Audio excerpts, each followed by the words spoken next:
नमस्कार, आप देख रहे हैं Arthik times news. Federation of West Bengal truck operator association के तरफ से आलोचना सभा भारत सभा हॉल में आयोजित की गई। इस अवसर पर परिवहन मंत्री स्नेहाशीष चक्रवर्ती पहुंचे। इस आलोचना सभा को संस्था के सभापति सुभाष चंद्र बोस और जनरल सेक्रेटरी सजल घोष ने 100% सफल बताया। কিন্তু কিছু কিছু অভিযোগ বা অভিযোগ না, কিছু কিছু সমস্যা তো অবশ্যই আছে। সেই সমস্যাগুলো আমি কিছুগুলো শুনলাম। তার মধ্যে আমার পরিবহন দপ্তরের যে সমস্যাগুলো আছে আমি বলেছি তালিকা আকারে আমার কাছে দিতে, কোন জেলায় কোন আরটিও লেভেলে কোথায় অসুবিধা হচ্ছে আমি সেগুলো ধরে ধরে সমাধান করে দিতে পারবো, আমার কোনো অসুবিধা নেই। এছাড়া রাস্তাঘাট, ব্রিজ বন্ধ, নো এন্ট্রি ইত্যাদি অনেকগুলো সমস্যার কথা বলেছে, সেগুলো তো অন্য ডিপার্টমেন্টের বিষয়। আমি নিশ্চয়ই পরিবহন মন্ত্রী হিসেবে তাদের সাথে কথা বলবো। আর একটা ব্যাপার, ওনাদের মেন দাবি ছিল যেটা অনলাইন কেস বন্ধ নিয়ে ওরা দীর্ঘদিন ধরে দাবি। দেখুন, পুলিশ প্রশাসন রাস্তা গাড়ি কেমনভাবে চলবে সেটা কন্ট্রোল করে পুলিশ প্রশাসন, এবং রাস্তায় যদি একটা শৃঙ্খলার মধ্যে দিয়ে গাড়ি ঘোড়া না চলে তাহলে কিন্তু অ্যাক্সিডেন্টও কমবে না, যানজটও কমবে না, ইত্যাদি সমস্যা আছে। ফলে ইলেকট্রনিক সার্ভিলেন্স কলকাতার বুকে ব্যবহার করা আছে, সেখানে ট্রাফিক রুল আপনি ভাঙলেই অটোমেটিক ই চালানের মাধ্যমে কেস চলে যায়, এবং সেইগুলো নিয়ে এটাদের অভিযোগ থাকে। কিন্তু এটাও ঘটনা, তার মানে এই নয় যে সরকার পুরোটাই তার নিয়ন্ত্রণকে শিথিল করে দেবে বা ট্রাফিক পুলিশ শিথিল করে দিলে কিন্তু যে সমস্যাগুলো এসে দাঁড়াবে অ্যাক্সিডেন্ট বা যানজটের, তার প্রভাবটা কিন্তু রাজ্যবাসী হিসেবে সবার উপরেই পড়ে। ফলে আমাদের কিছুটা শৃঙ্খলা মানতে হবে, কিন্তু যদি কোথাও মনে হয় যে খুব কেউ হ্যারাস হচ্ছে, টর্চার হচ্ছে, আমরা নিশ্চয়ই সেটা খেয়াল রাখবো এবং আমি কথা বলবো। দাদা, আমরা মঞ্চে দেখলাম আপনি একটা কথা ঘোষণা করলেন, 15 বছরের গাড়ি নিয়ে রাজ্য সরকার যথেষ্টভাবে লড়াই করে। কিন্তু আমাদের মুখ্যমন্ত্রী নিজেই চান যে 15 বছর না, গাড়ির স্বাস্থ্য অনুযায়ী তার জীবনটা ঠিক হোক। এর জন্য আমরা আইনত, যেহেতু কোর্টের ম্যাটার আছে, আমরা আইনত কোর্টে মুভ করছি, তবে সবটাই গাড়ি মালিকদের পক্ষেই থাকবে আমাদের মতো। আচ্ছা, যারা ওনারা হয় সময় ওভারলোডিং নিয়ে একটা সমস্যা নিয়ে বলেন, ওভারলোডিং মুখ্যমন্ত্রীর নির্দেশ, আমাদের ওভারলোডিং চলবে না। ওভারলোডিং করলে অ্যাক্সিডেন্ট হয়, ওভারলোডিং করলে রাস্তাগুলো নষ্ট হয়ে যায়।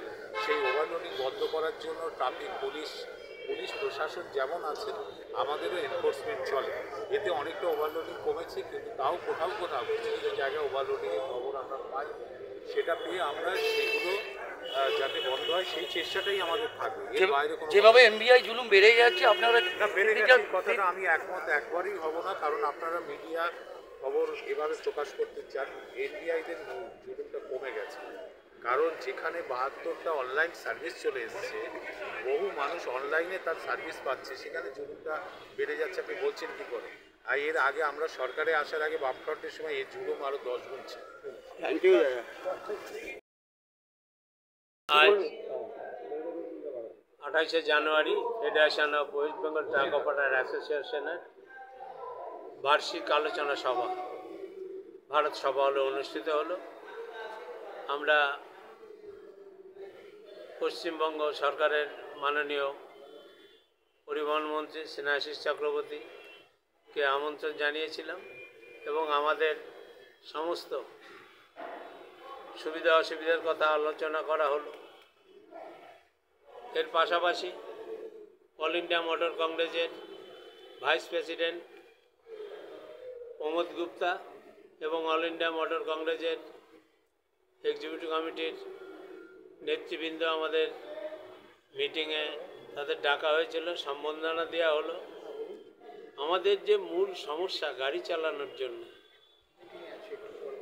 সেটা যে অনলাইন কেস, যেটা সার্ভিস মিনিস্টার দিল্লির আন্ডারে আছে, এবং অল ইন্ডিয়া মোটর কংগ্রেসকে আমরা এই জন্যে টার্গেট করে রেখেছি দিল্লিতে আলোচনা করে এই সমস্যার সমাধান করা। তারপর রাজ্য সরকার যেমন এই যে পুলিশে অত্যাচার, ওভারলোড, সমস্ত ব্রিজ ভেঙে গেছে, কোনো গাড়ি চালাতে দিচ্ছে না ব্রিজের উপর দিয়ে, অথচ টাকা দিলে সেই ব্রিজ পুলিশ যেতে দিচ্ছে, সিএফ হচ্ছে না। এবং আমাদের বিএলডি মেশিনের জন্যে অনেক সমস্যা তৈরি করছিল, যদিও আমাদের এই মিটিংয়ে পরিবহন মন্ত্রী বলেই দিয়েছেন ভিএলডিটি ছাড়া সিএফ হবে। এবং সর্বোপরি আমাদের 24টা জেলার প্রতিনিধি এসেছিল এবং আমাদের সব কথা মাননীয় পরিবহন মন্ত্রী শুনলেন এবং এর সমাধান করার রাস্তাও আমাদের বলে দিয়েছেন। আর আমাদের সমস্ত জেলার প্রতিনিধিদের বলেছে কোথাও যদি মোটর ভেহিকলস কোথাও ঝামেলা করে, পয়সা চায় বা ইলিসিট মানি যদি ডিমান্ড করে, সেক্ষেত্রে আমাদের পরিবহন মন্ত্রীকে আমাদের লোকাল ইউনিটের মাধ্যমে ফেডারেশনের মাধ্যম দিয়ে মন্ত্রীকে চিঠি দেওয়া হবে এবং অনতিবিলম্বে এই সমস্যার সমাধান করবে। আজকে আমাদের 100% এই মিটিং সফল হয়েছে এবং রাজ্য সরকার এবং সেন্ট্রাল গভর্নমেন্ট দুইজনেই যে আমাদের গাড়ি চালাতে ভীষণ বাধার সৃষ্টি করছে এবং গাড়ি চালাতে হলে কি কি উপায় অবলম্বন করতে হবে, এটা আমাদের সমস্ত 24টা জেলার পরিবহন ব্যবসায়ীদের আমরা বলে দিয়েছি এবং আগামী দিনে আমরা চেষ্টা করব এই সমস্যার সমাধান না হলে বৃহত্তর আন্দোলনে যাবার। আমরা রাজ্য সরকার এবং সেন্ট্রাল গভর্নমেন্টকে আগে পরামর্শ দেবো, চাইব আমাদের যে সমস্যা আছে এগুলো কি করে দূর করা যায়। শুধু পশ্চিমবঙ্গে 13,90,000 পণ্য পরিবহন গাড়ি ছিল, 1 বছরে 4 লক্ষ গাড়ি কমে গেছে। আমাদের প্রায় 1 কোটি লোক এই ব্যবসার সাথে নিয়োজিত আছে। রাজ্য সরকার বা সেন্ট্রাল গভর্নমেন্ট যাই হোক আমাদের চাকরি দিতে পারছে না, নিজেদের সোনা জমি বিক্রি করে গাড়ি নিয়েও ফাইন্যান্সার টেনে নিচ্ছে। আমরা সারা পশ্চিমবঙ্গের ট্রাক মালিকদের পাশে দাঁড়াবো, ফেডারেশনের অঙ্গীকার করছি এবং আগামী দিনে গাড়ি যাতে স্বচ্ছভাবে চলতে পারে তার ব্যবস্থা করছি। সভাপতি federation of West Bengal truck operator Subhashchandra Bose. আজকে আমাদের রাজ্য কনভেনশন ছিল। রাজ্য কনভেনশনে আমাদের মেইন যেটা আছে, আমাদের সমস্যা আছে যে আমাদের 5 দফা দাবি তো আমাদের রয়েছে। 5 দফা দাবি যে সমস্ত দাবিগুলো রয়েছে, তাছাড়াও আজকে অল ইন্ডিয়া মোটর ট্রান্সপোর্ট কংগ্রেসের নবনির্বাচিত যে ম্যানেজিং কমিটি হয়েছে তাদেরও আজকে সম্বর্ধনা দেওয়া হয়েছে ভাইস প্রেসিডেন্ট থেকে সকলকে। যাই হোক, আজকে মন্ত্রী আমাদের আপনার সামনেই বলেছে যে মন্ত্রী 15 বছরের যে গাড়িগুলো আছে সেই গাড়িগুলো সিএফের ক্ষেত্রে নিষেধাজ্ঞাটা উঠিয়ে দিয়েছে। হ্যাঁ, সিএফটা চলবে। হ্যাঁ, যেহেতু এটা কোর্টের ইসে চলে এসছে,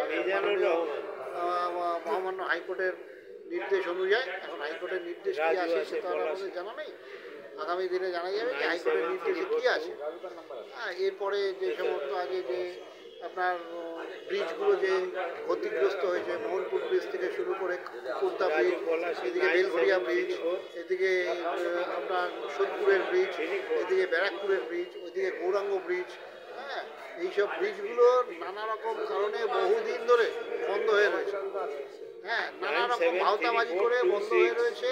এই ব্রিজগুলোতে কোনো হাই লোডের গাড়ি যেতে পারছে না, লরি যেতে পারছে না। তাই সেই কারণেও আমরা মাননীয় মন্ত্রীকে বললাম রাতের অন্ধকারে পুলিশকে কিছু উৎকর্ষ দিলে তারপরে সেই গাড়িগুলো পাস হচ্ছে, নাহলে ওই গাড়িগুলো যেতে পারছে না। এইসব কারণগুলো মাননীয় মন্ত্রী শুনেছে, অনলাইন কেসের বিষয়টাও শুনেছে, তারপরে এই এমবিআই যে জুলুম যে চলে ওটাও শুনেছে। হ্যাঁ, সবকটাই আমরাই বলেছি। যাই হোক, বলার পরে ওইসবগুলো নিয়ে মন্ত্রীমশাই আপনাদের সামনেই বলে গেছে এই সমস্যা নিশ্চয়ই সমাধান করবেন। আমাদের বলে গেছেন যে অ্যাসোসিয়েশনগতভাবে কোনো চিঠিপত্র আপনি করুন সমস্যাগত দিয়ে, সেগুলো আমরা নিজে দেখছি। কিন্তু মন্ত্রী বলছেন যে এমবিআই জুলুম একদম নেই বললে চলে। অ্যাকচুয়ালি বিষয়টা তা না। এমবিআই জুলুম বলতে একটা জিনিস বোঝাচ্ছে যে আমাদের পাটের গাড়ি, ধানের গাড়ি, বাঁশের গাড়ি, যেসব গাড়িগুলো গত 50 বছর, 60 বছর, 70 বছর ধরে গাড়িগুলো চলছে, সে ওই গাড়িগুলোকে এখন ওভারলোডটা যেহেতু 70-75% কমে গেছে, সেহেতু এই গাড়িগুলোকে ধরে এরা না এগুলো ধরে একটা ফাইন করে একটা সরকারি তহবিল বাড়াবার চেষ্টা করছে। সেই সরকারি তহবিলটার কথাই আমরা বলছি যে এইসব গাড়িগুলো থাকলে তো আমাদের সব ব্যবসাই বন্ধ হয়ে যাবে। তাই ওনার কাছে আমরা অনুরোধ করেছি যে পাটের গাড়ি, বাসের গাড়ি, তারপরে এই ধানের গাড়ি, এইসব গাড়িগুলো যাতে না ধরে এবং এই গাড়িগুলোর আমরা নিজেরাও পাট যারা অ্যাসোসিয়েশন আছে, ধান অ্যাসোসিয়েশন আছে, বাস অ্যাসোসিয়েশন, তাদের সাথে বসে আমরা যতটা কম লোড নেওয়া যায়, মানে হাইটটা যতটা কম নেওয়া যায় বা টালাটা যতটা বন্ধ করা যায় সেই ব্যবস্থা আমরা করছি, যাতে মোটামুটিভাবে গাড়িগুলো চলতে পারে। যদি এগুলো না চলে অ্যাকচুয়ালি আমাদের ব্যবসাটা তো অ্যাকচুয়ালি কমে চলে গেছে। হ্যাঁ, এইখানে বালি পাথর নিয়ে ব্যবসা চলছে এখন, তাও বালি পাথরের উপরে যে ডিএলআরওর যে জুলুম, হ্যাঁ, যে 12 ঘন্টা টাইম দিচ্ছে, পুনরায় ফেল করলে সেটা 1 লাখ টাকা 1.5 লাখ টাকা ফাইন হচ্ছে। এইসব জিনিসগুলো বন্ধ হওয়া উচিত। এইসব সমস্ত বিষয়গুলো নিয়ে আমরা মাননীয় মন্ত্রীর কাছে আগামী দিনে একটা মিটিংয়ের ব্যবস্থা করব, দেখছি এই সমস্যাগুলো যদি আপনার নামটা আপনার পরিচয়? Federation of West Bengal truck operator general secretary Sajal.